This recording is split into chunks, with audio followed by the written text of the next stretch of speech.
Hi again, breakfast cereal eaters, and welcome to another edition of What's in the Box. So what have we got for you this time? This is the second outing for Sugar Puffs with Crystal Maze Pocket Puzzles. Let's take a look. So Crystal Maze was a fantastic TV series from the 90s hosted by Richard O'Brien, and this was actually the second outing for it on Sugar Puffs. So on the front you've obviously got details of the promotion. On the side, you've got a couple of little quizzes and maze facts as well. So there's one here, join the 9 planets with 4 lines without taking your pencil off the paper. And then on the back, you've got details of the 4 maze zones that you could actually sort of get free in the packets, as well as this crystal maze spinner that you could use, I guess, to play with those games in terms of various time limits that you had to actually complete each puzzle. So there were 4 areas. You've got the medieval zone, you've got the future zone, Aztec zone, and ocean zone. And then it's got details of the actual challenge on each of those that you come across. And these are the actual free gifts. So there's the ocean zone one. That's the Aztec zone. There's the future zone.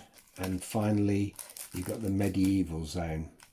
So I thought it would actually be quite good to actually try some of these out. So I've opened up some packets. And this one here, it says instructions. Before you play this puzzle, hold each disc between the finger and thumb and then turn it sharply.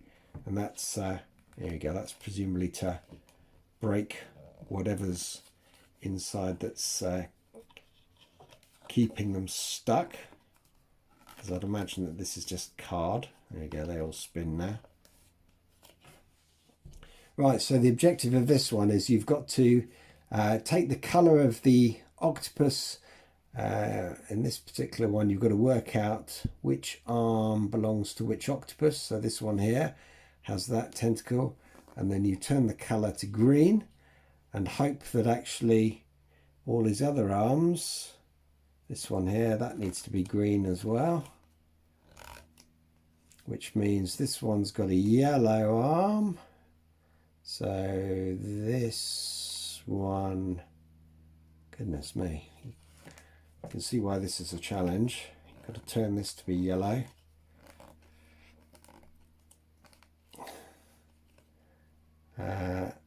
Which means that one is red, which isn't the case. So I've got the colour green wrong for this one. So basically you're working through each of these colours to try and work out what the colour, favourite colour of each octopus is. Bit of a nightmare, that. And then you could do exactly the same for these starfish as well. So if the starfish likes blue, you should be able to turn each to blue. Oh, some of these are still quite stiff. Just haven't freed them up enough. Blue, that one's got a green one now. So let's change that. Oh, you get the general idea. I'll see if I can do it and show you afterwards. Right, I finally managed to do this one now. Actually worked it out in the end by the fact that actually one of these octopuses only liked green, red or blue. So managed to work it through that basically the yellow is the favourite colour for that one, and blue is the favourite colour for that particular octopus. So quite a fun little challenge, that one. So that's Ocean Zone. Let's now have a look at Future Zone. So this is one that I think you've got to actually make, because it comes in 4 parts. So you've got some bits that you need to push out here to make the discs and put these discs onto them. These discs pop out. So and then you have to push these little shapes out as well. So a bit fiddly, so I'll come back to this one once I've finished making it. So then I've put each of these discs onto the respective spindles, and then what you've got to do is fold that down, lick it along the edge, and then you have your puzzle all ready. And the intention is that you turn these discs around to try and get an overlap, like in this case here, of a star, and then make a corresponding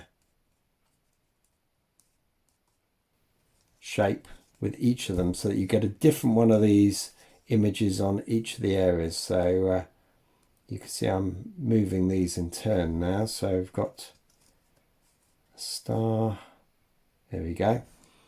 I've been playing around with it earlier, so I knew the answer. So you've got a moon, you've got a half moon, or Saturn, that is a moon, a spaceship and a star. But as you spin them around, you'll have seen that there's so many different shapes and combinations that you have to sort of fiddle around with it. So in that case, what have we got? We've got nothing coming up there. So that's quite good, that. It turned out to be quite easy, but it was a nice little thing to make. So that's that one. Now let's turn to medieval zone. So this one's actually got separate assembly instructions. So I've got to tear off the panel A and separate the 14 pieces. These are the special pieces that you'll need to play the game. Take care not to lose any of the pieces. Now take panel B, unfold it and place it on a flat surface, colour side up. Carefully pop up each of the stepping stones as shown and push up the castles. Right. So, God, this looks quite complex. Anyway, leave this with me, I'll have a go. So, I've set up the game board there. The objective is to get from the castle all the way to the red castle, all the way to the blue castle, using these various stepping stones. There's two ways you can play it. One is to try and use all 14 planks or bits of rope ladder in the most appropriate way. So, in other words, I think you need to use the rope ladder to cross the rivers and swamps and things like that, and the grappling hooks to climb up the castles. Or the other game is you just try and use as fewer pieces as possible. So you'll see there's various pictures on these. So you've got grappling hook, you've got planks, and then these planks are all different sizes. So again, this is part of the puzzle, is the fact that because they're different lengths, you've got to try and work out the most appropriate one that you're going to use. So we'll give it a go and see how it works.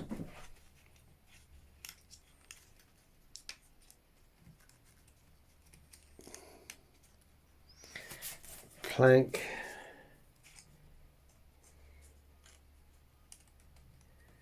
Plank. Can't stretch that across. Use another plank there.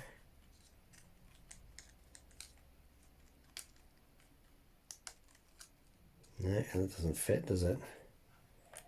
Tell you what, must have a longer one.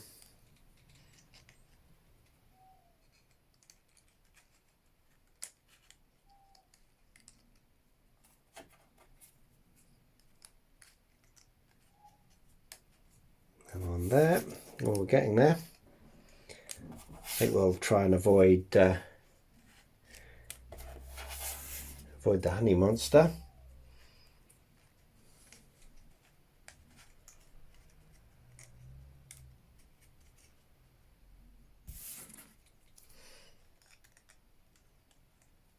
Use a rope ladder across there, and then finally another plank. Oops, another plank into the blue castle. There we go. So you can see what that looks like. Now the objective is to try and do it as fewer pieces as possible. So I suspect I could have probably gone from there to there to there, and then made it through that way. Anyway, nice little game, something a bit different, I guess. Now let's get on to the final one, which is Aztec Zone. So here we go. This is the Aztec one, and again, this is another one that folds out. So lots of folding I need to do to actually make these pieces. So leave that one with me, and I'll come back. So I've made 3 of these blocks now, and I've left the last one actually because I just wanted to show how easy it was to make. So this is the actual push out, And effectively you just push these bit in, push those in, got a fold there, and that then tucks into the top. And there you have your little pyramid, which is quite nice. So I'll just move this down a bit so we'll have a go at doing the puzzle. So what you're meant to do is place these into a pyramid shape, but you've got to actually try and match the designs on the side of the actual respective pyramid. So we've obviously got a circle and a square, so I can put those together. So I've got complete circles, complete square, and then on the top I can put a square there. So I've got one face that looks fine, but you then have to go around and look at the side and hope it doesn't tip over. And then you can see I've clearly got that wrong because this should be a diamond. And then if I go around the back, you can see I've only got the diamond shape matching and not this side here. Doesn't particularly work well on this shiny surface. All the respective cubes move too easy, but nice little puzzle this one actually. I like how it all comes together and the fact you really need to think this one through in terms of what block goes where. I think there must be so many different sort of permutations of it that it must be quite a nightmare to complete. You see, I've managed to do that wrong even though I've got that side right. Anyway, I don't propose to finish that one off. So really nice set, this one. A nice follow-up to the original set, which I will feature in a future What's in a Box. I hope you've liked seeing it being created as well, because it's actually nice to see what these free gifts look like when you actually open them up sometimes. Great! Come on! Free in Sugar Puffs, 4 brand new Crystal Maze games. There's underwater, medieval, Tricky, you're not much help, are you? plus future and Aztec zones too. They're an awesome foursome. If you're interested in this and other cereal offers, then please subscribe to this channel, like and share it, or visit my website cerealoffers.com, click on Quaker, and then Sugar Puffs.